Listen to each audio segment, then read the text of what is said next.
Hi everyone, and welcome to a new episode of Paratalk.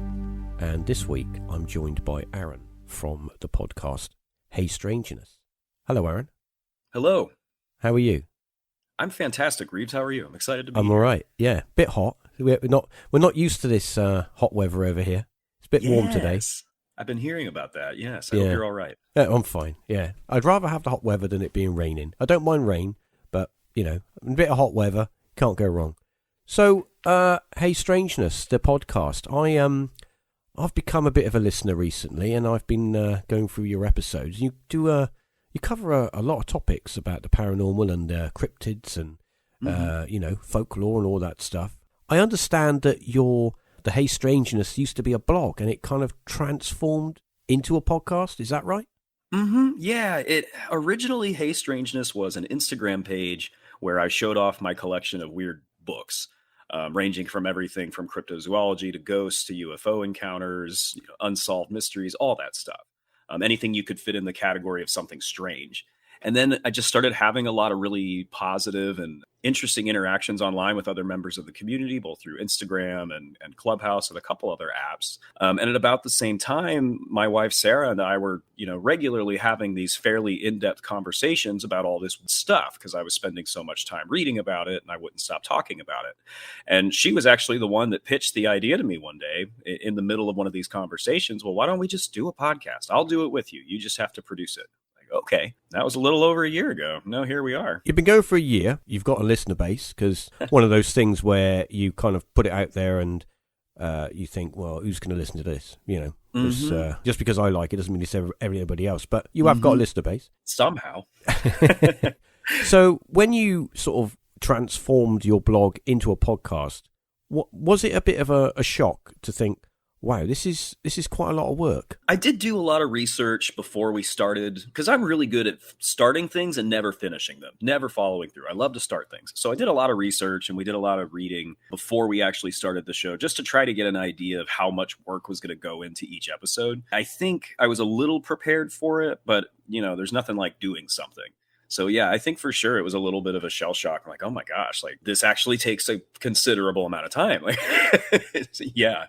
You've got quite a varied bunch of topics on your sort of playlist, and I'm just wondering, how do you sort of do that? Because a lot of shows they stick to kind of one kind of thing and just do that, over and over and just get really good at it. But it's quite difficult to sort of do a show where every week you've got something different. And you've still got that kind of same vibe? That's a really good question, Reeves. Kind of happened organically, honestly. Really is just whatever we happen to be interested in that week, whatever I've recently bought a book on or seen a documentary about or whatever's just come across my radar. A lot of our shows were prompted by people actually reaching out to us and saying, hey, I had this experience or I saw this thing. In some cases, they actually sent videos or pictures. And in those cases, how do you not dive into that when a witness sends you evidence that you can't debunk? Of course you want to dig into that. But then there's other random episodes like, the one we did on Tom DeLonge of To the Stars Academy. That was just fun because we're both fans of his from, when we were in high school. So honestly, it just kind of depends on how we feel that day, I guess. I realize that's not a very practical answer. Tom DeLonge, he's had quite a lot of, I'm not going to say negativity, but he's been in the limelight recently. And some of the people that he's been working with are quite high-profile people. And there's been some, what I would call, fallouts along the way. What do you think a organisation, a setup like that, is it really going to make an impact on the UFO scene, the paranormal? So, mainly UFOs. I mean, that's his thing. Mm-hmm. But, because he kind of came from nowhere, and he's set up this organisation. And, he's offered evidence and he's shown evidence. And, of course, the whole UFO field at the moment with, the announcements of certain governments around the world presenting evidence about, we don't really know what these things are. Do you think that we need more organisations like that to sort of take control and move it forward? I think yes, to an extent. But I think also there's a lot of danger when you're trying to educate and enlighten and disseminate what you think is important information, but there's also a profit motive. And I really admire a lot of the work that the To the Stars Academy has done, but they also sell t-shirts and they also sell graphic novels and they also sell books. And that's not a bad thing. That's not to say that you shouldn't be able to make a living off this stuff at all. I just do think as enthusiasts and researchers, and in some cases believers in this stuff, you've got to filter everything. Kind of in the same vein as the mainstream TV shows on some of these phenomena, there's a profit motive here. So yeah, there's a lot of special effects. Yeah, there's theatrical music and in some cases what people claim are outright hoaxing activity just to have something to film. So I do think it's good when big companies, large entities get involved. People that have money, that have influence. Tom Slick back in the day financed Peter Byrne, and a lot of people argue that he did a lot to further Sasquatch research and get us where we are today. So I do think it's good, but I just think we have to be careful. We have to watch motivations and look at the source. And that's interesting because we are going to come on to Sasquatch in a little bit, and he is on the list.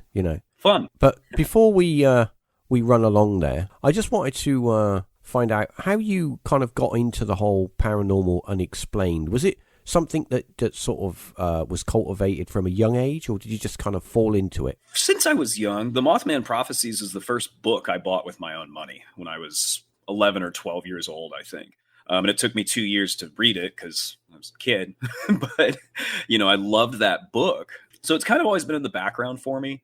It didn't become like a main primary hobby until really the last 3 years, I'd say 2.5, 3 years. And it was kind of just, I don't know, nostalgia. Oh, here's a documentary on the Mothman. I'm going to watch that. And then sort of snowballed from there, really. Small Town Monsters documentaries played a big role in that. I talk about them a lot. I'm a great fan of Small Town Monsters. I love their documentaries. I love it when they go out and, even if they don't find anything, I mean, they have had a few episodes that they've had experiences and stuff, and I thought, oh, that's a bit weird. Yeah. One of the things that I don't know if I could ever do is go out to somewhere like that, literally in the wilderness, and be all on your own, just with a camera and a flashlight, and you're hearing stuff in the scrub, and you don't know what it is. You can't see it.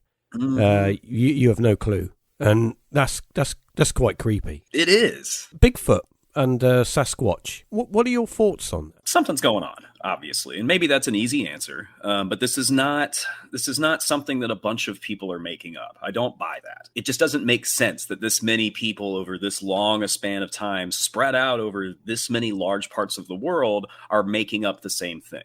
So then you're left with, okay, well, is it a hallucination? Maybe. Is it a hoax? Maybe. And we certainly do have instances that fall under both of these categories. It's just the sheer number of reports. It makes it very difficult for me to stop and go, nah, nothing's really going on here. Now, whether this is an unclassified animal, which I tend to lean more towards that theory. I think the unclassified animal makes a lot of sense, given some of the physical evidence we have. Or it's an interdimensional interloper, which is definitely one of the more fun theories, or an extraterrestrial, because there's all these connections with UFOs and Sasquatch sightings or potential connections. Something's going on out there, and we haven't quite figured out what it is yet. I wanted to jump in there because you say like interdimensional and interloper. Mm-hmm. Correct me if I'm wrong, didn't you cover Skinwalker Ranch? We have not covered Skinwalker Ranch. No, I've mentioned it in a few of our episodes. We did do an episode on dogman that makes mention of it because there's the large wolf stories associated with Skinwalker Ranch, but haven't covered it as a topic. There's a lot of speculation regarding Skinwalker and NIDS and what they did experience and what they didn't experience, and what their kind of operational budget was, and did they have the proper equipment to record and document the stuff that was meant to be happening? But, that's up for speculation. But the fact is that, people witnessed stuff there. And one of the things they did witness, allegedly, was for want of a better word, a portal opening up in a field, and a large bipedal, hairy creature step out of it and walk off across the field. And when they went in search, they could find nothing. What are your thoughts on that? Because it does have that kind of paranormal connotation with it as well. It does. And I may go out on a bit of a limb here. I think it was Jacques Vallée that said you shouldn't try to explain an unknown with another unknown. I'm paraphrasing and maybe misquoting, and I think there's some truth to that. But I've become really interested in the concept of like trickster entities, whether we're talking about the jinn or the fae or demonic entities or whatever. There's a wide range of folkloric subjects where you see that kind of thing, where entities are just playing tricks on human beings or messing with them for one reason or another. And when you look at places like Skinwalker Ranch, where you have almost every kind of paranormal phenomena that we can document, poltergeist activity, strange noises, cryptozoological activity, portals, UFOs, it's difficult for me not to think that someone is messing with us or messing with this particular area of space, and we just happen to be running into it. And I'm not going to go full bore like John Keel and say, yeah, the super spectrum. I love that concept. I don't know what the answer is. I don't know. But when I think about cases like Skinwalker Ranch, specifically Skinwalker Ranch, that's what comes to mind for me. Something or someone is messing around with something here. The thing with Skinwalker is whatever it was that they were, engaging with seemed to be always one step ahead of them. They would go out and buy cameras, and those cameras would be messed with and smashed up. And whenever they would, go investigate that phenomenon would change and be somewhere else in a different location. So whatever it was seemed to be definitely one step ahead or had prior knowledge as to what they were going to do. Therefore, you could say that it maybe was omnipresent or it could read the future, So... Yeah. Then you get into questions of time travel and the nature of time, and it's those cases that really mess with your brain that I What is interesting is that some of the researchers that were there had to undergo MRIs, brain scans. They had to have medicals, and that starts to push me down the road of if certain individuals are requesting you go and take medicals and have monitoring done, then what are they looking for? What more do they know that they're not telling you? Interesting. That's is it possible that they actually do know what's going on there, and that they want to see if there's any effect on the human body over a period of time? Because some of those people were on that land for quite a long time. So but I simply speculate, and I've read enough about Skinwalker now to sort of think there is two sides to the story with Skinwalker. There's the side that says, well, it's just UFOs and aliens, and then there's the other side to say that maybe there's something more there. Maybe there is a hidden human aspect to it that we don't know about. I mean, yeah, I've heard that theory as well. It could be a government thing. It could be a independent organization, just like I said, messing with people. Yeah, I'm aware that you've got a book in the process with dogmen and stuff like that. Mm-hmm. What kind of pushed you to that topic to put a book together to cover that? Yeah, so I think it was the third episode we did of our podcast, Hey Strangeness. The title was The Texas Dogman Triangle. And it was just 3 dogman sightings, 2 that were reported to the North American Dogman Research Project, and 1 that came to us straight from the witness. And when you put these 3 sightings on a map, it's a triangle of about 700 square miles, smack dab in the middle of Texas Hill Country. And we thought, Sarah and I were like, wow, that's fascinating. Like, this environment is conducive to a large animal hiding out and remaining undetected. There are commonalities in all of these sightings, and these are all independent witnesses, and they all took place within 2 years of each other. So that was kind of the beginning. But then when you zoom out on the map, these sightings are consistent all throughout the state, a bunch of different areas. And I'd yet to find a documentary or a book that really comprehensively addressed the idea of werewolves, dogmen in Texas. People had written about it. People had talked about it. Lyle Blackburn, Nick Redfern, Ken Gerhard, the latter 2 of which I was able to talk to while writing this book. That was pretty neat. They've covered the topic and touched on it, but I'd yet to see a full book on it. So there may be one out there. If I'm overlooking something or someone, please someone let me know. But so that was cool. So when the publisher contacted me, they were like, hey, give us your 3 or 4 topics you'd like to do a book on. And I pitched 4 topics, and this was the one that they thought was going to be the most interesting, I guess. That was the one they picked. So Bigfoot kind of fascinates me because living in England, you always think of Bigfoot or the abominable snowman in the heights of a mountain covered in snow or in the deepest recesses of the American national parks. You don't think of like a Bigfoot or a big hairy man living in the countryside in the Cotswolds or whatever in England. That doesn't kind of, but it is. I mean, there have been reports, because once I started looking into this and I started to look at other reports around the world, it's more common than I thought it was. It's not just one area. The only reason that it's kind of America and the national parks, because you've got those huge areas of land, literally anything could be living, and and most people haven't been in them. Anything. So what I was going to say to you was, with the paranormal and with kind of Bigfoot, we spoke before about a connection, but people who have been in the forest, like hunters, they've come up face to face with these creatures. They seem to say, well, these guys are skilled hunters. They're very self-aware of what they're doing. And then suddenly this great big 7-4 foot creature is stood in front of them out of nowhere, and then, as if by magic, it kind of vanishes and it's gone. What do you think's going on there? That's a tough one. I don't think with any paranormal phenomena as we understand it, that there's necessarily, well, we don't understand anything really. We're all just trying to figure this stuff out, but you know what I mean? I don't think there's any one explanation that's going to fit the bill of everything. So that's oftentimes where you get the theory of like interdimensional travel, like we were talking about portals a little while ago. I don't have a strong cultural knowledge of Native American lore and traditions, but I have read and heard that there are some Native American traditions that involve Sasquatch-like creatures being able to turn invisible. That's an interesting concept, a really neat idea. Some of the folks I've talked to who do the boots on the ground research who are out there, and I've been lucky enough to talk to a few of those folks in the last year, very strongly seem to lean into it's an unclassified animal, and it's so in tune with its environment, it's so good at being in the woods, it appears to us that it's disappeared, but who knows where it's at. I think I don't know. I'm fond of all three of those takes. I'm open to the idea that there's more, of course, that we haven't thought of. But I guess I tend to, when I think of Sasquatch, when I think of Bigfoot, I kind of get a mix of those three sort of angles in my head. Maybe one of these things or some combination. Jumping back to the dogman phenomenon that you put in this book together. So is there, when you look at Bigfoot, there's always the kind of, as we just spoke about, the UFO aspect. Do you get something similar with the dogman? Is there sort of a UFO aspect to it as well? You do see some of that. But I find that the accounts I've looked at in the state of Texas don't seem to include that element. There are some that are a little more on the spectral side of things, perhaps, possibly supernatural.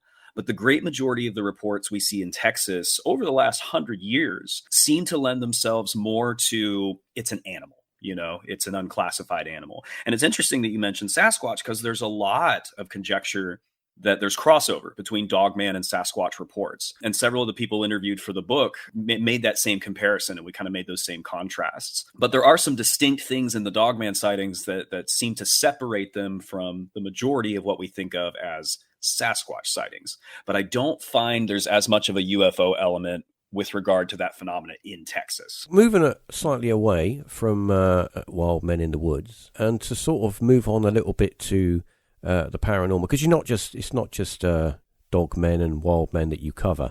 You do cover a lot of things on your show. What are your kind of favorite topics to cover? That's a fun one. Yeah. So, I mean, of course, the cryptozoology stuff. I love that. I really love the cases that straddle the line, like the Mothman case, because you've got this cryptid thing, but then you've also got UFOs and you've also got the Men in Black. And there's so much going on there. You can spend really an indefinite amount of time picking apart different aspects and comparing them to other cases. So, I have a soft spot for the Mothman case, but I guess anytime you've got something where there are multiple elements mixed in, like with Jack Parsons, that's a guy who you can talk about the space race, you can talk about the war effort, you can talk about the real magic, quote unquote, and things like that. I mean, it's just a lot to pick apart. Regarding the unexplained, the unknown, the paranormal, whatever you want to call it, have you ever sort of had a brush with it? When I was younger, I had some weird experiences that some people would refer to as, quote, demonic possession. Not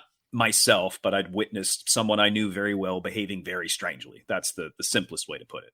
And you can chalk those things up to, the way you remember things over time and the way your brain can exaggerate things. You can chalk those up to being a teenager and not perceiving things correctly. All kinds of potential explanations for something like that. But at the time, it was very, very strange, and it's always stuck with me. And then recently, I've seen a couple weird things in the sky, literally from a distance for a very short amount of time. Could have been a drone, could have been a helicopter. Don't think it was. That's not the point. But I'm more of an enthusiast, I think, than an experiencer.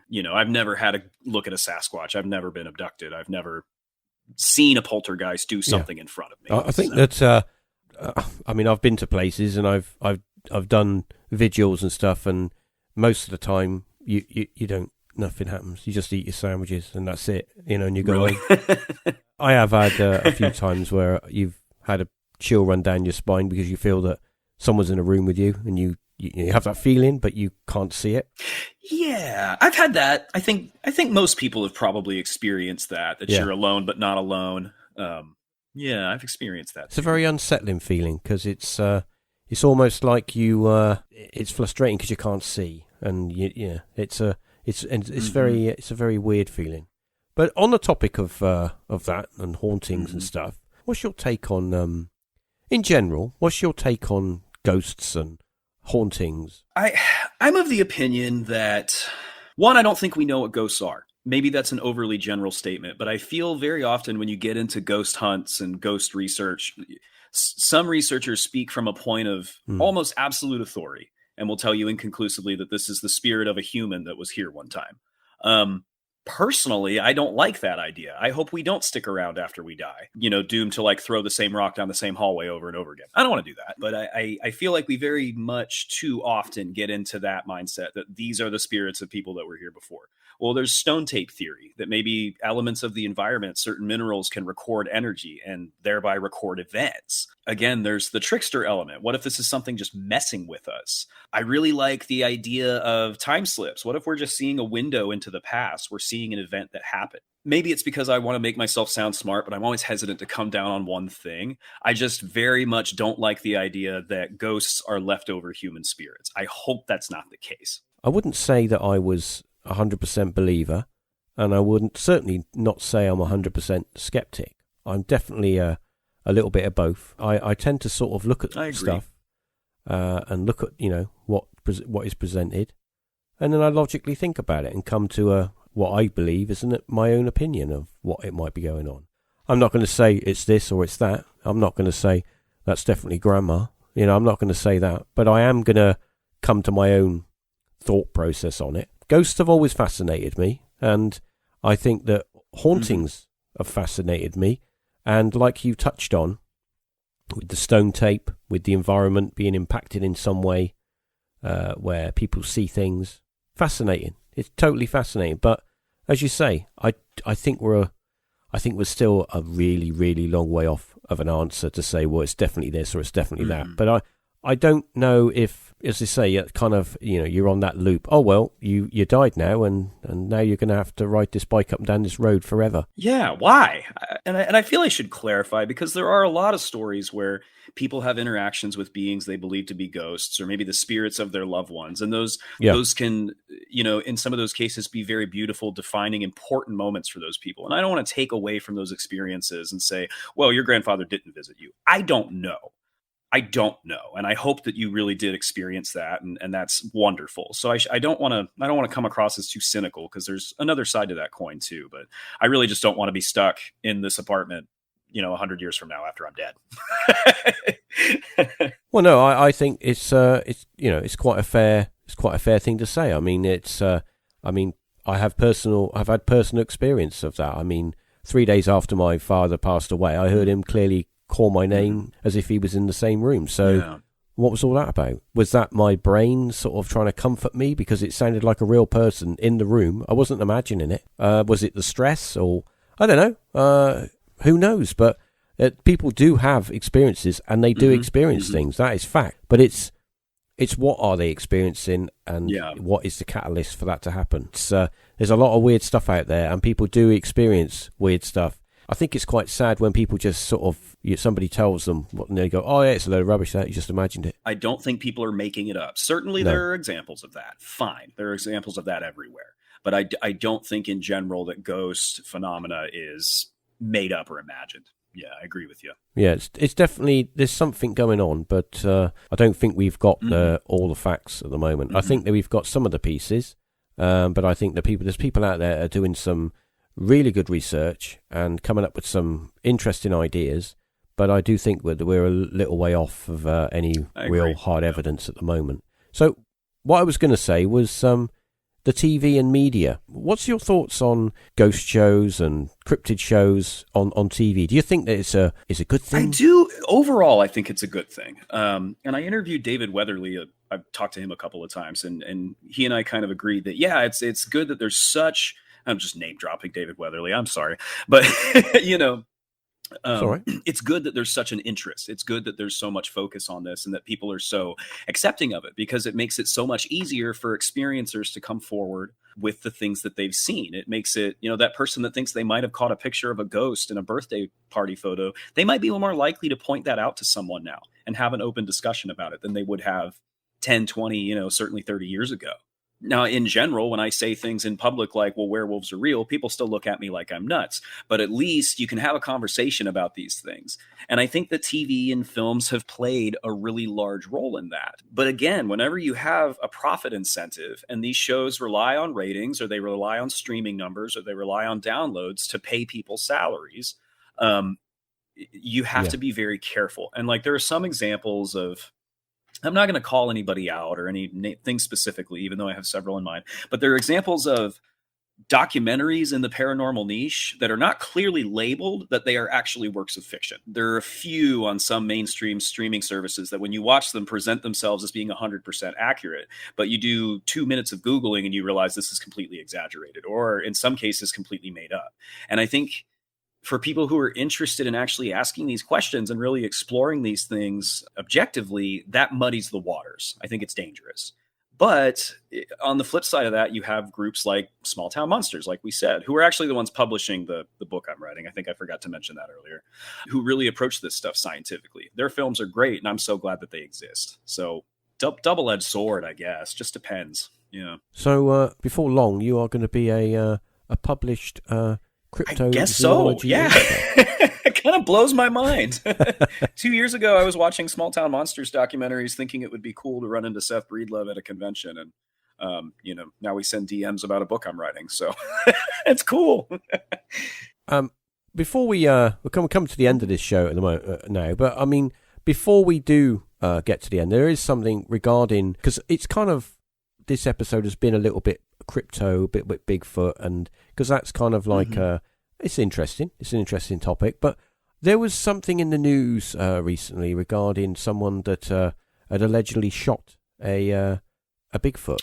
I may not have heard about this case. I'm aware there are examples of that were blatant hoaxes, and I could go on a long tirade about that. But no, I don't think I'm aware of this one. No. Yeah, it was a news report. I caught a glimpse of it on social media where a hunter had apparently shot and killed a Bigfoot, but it was once again, it's someone told someone, and then someone reported it. Been a lot of that over the years, hoaxing, and the one that I can really do remember is the two chaps that actually made a full size sasquatch from like an animal carcass and put it in a freezer and froze it in a block of ice and tried to auction it on an auction site. Do you remember that? If it's the one I'm thinking of, yes, I do remember that. And if it's the one I'm thinking of, I have a particularly strong personal ire for that individual.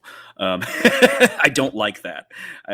That not because we almost fell for it, but because it does so much damage to the people doing real research. You look at people like Eli Watson and Alex Pedikov and Tate Hieronymus, who literally put their lives on the line going out into these very isolated, far away, dangerous areas just to maybe capture a little bit of evidence, and often not capture anything because they believe in really examining this stuff scientifically. And then you got some guy over here that just throws together a hoax and tries to make money off it.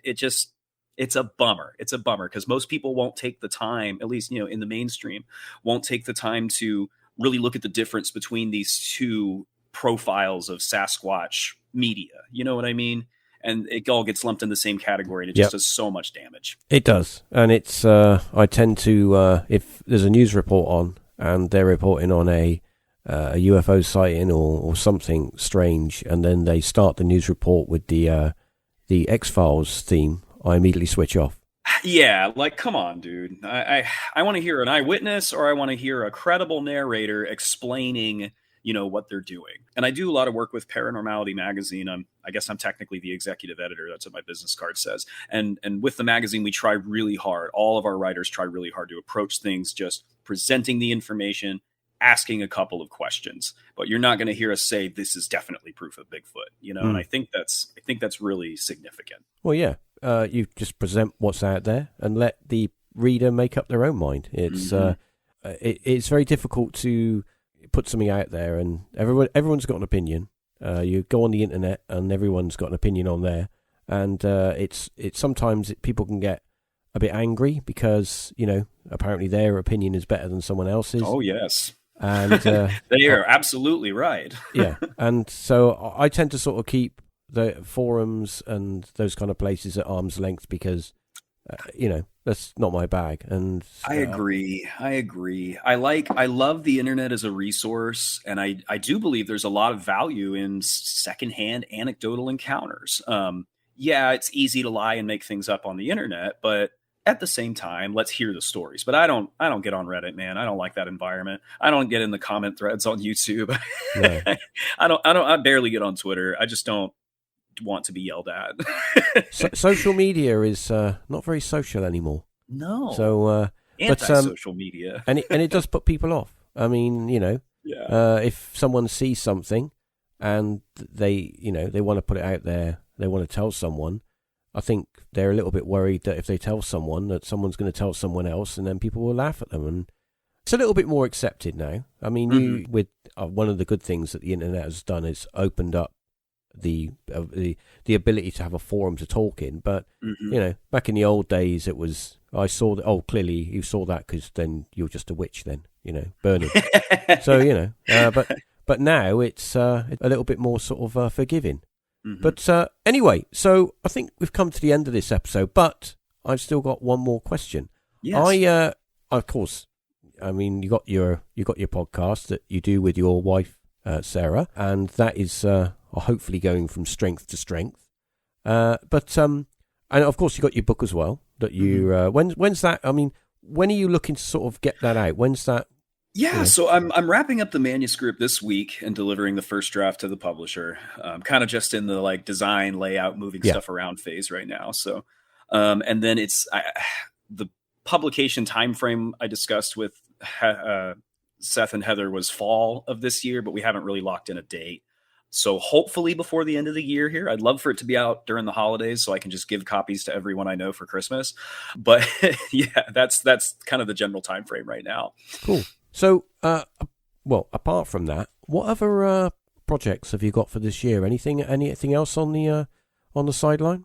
Yeah, definitely check out Paranormality Magazine, paranormalitymag.com. There's a ton of free content. I'm one of the writers. There are a lot of awesome writers on our team. Jordan Heath, Nick Valenzuela, Chaz at the Dead, Jack Kirby, our owner and president, Michaela Ford, Molly Briggs just joined the team this month. Sam Sheeran is our artistic director, Cody Turk. I'm trying to make sure I don't forget to name anybody, but we have a huge, awesome team. And every month the magazine covers everything from cryptozoology. You've got your monthly horoscopes. Greg Morrill has been doing a lot of pieces on divination and Ouija boards and stuff like that. So if you're interested in the paranormal and the unsolved, you got to check out Paranormality Magazine. Awesome. Yeah, definitely. And then I do a semi-weekly live interview show on our Instagram page called Strange Conversations, which is actually a lot like the conversation you and I just had, Reeves, where we just kind of go over weird stuff with whoever the guest is that week. So maybe you'll see Reeves on a future episode. That would be cool. That would be cool. Yeah, I'm up for that. Yeah, awesome. Put me on that list. Yeah. But, awesome. And all the links to everything will be in the description of this podcast episode. So anyone that wants to go and visit where they need to visit, they will be able to get to where they need to be from clicking on the links. We're also having a baby in a couple of months, so if I go incognito for a bit, that's why. Yes. I'll be back. Your life is suddenly going to change. You're going to get used to having 2 hours sleep a night. I keep hearing that. People keep telling me that. Yeah. Say goodbye to sleep. Anyway, okay, Aaron, thank you very much for coming on. Yes, thank you. I'm sure in the future you will be back on an episode for a catch-up. I'd love to. Especially when you get your book launch. We'll most probably get you back on and do a sort of a little bit of a talk about what your book's doing and stuff. I'd love to. Thank you. Yeah, and thanks to everyone for tuning in and listening. And until next time, see you soon.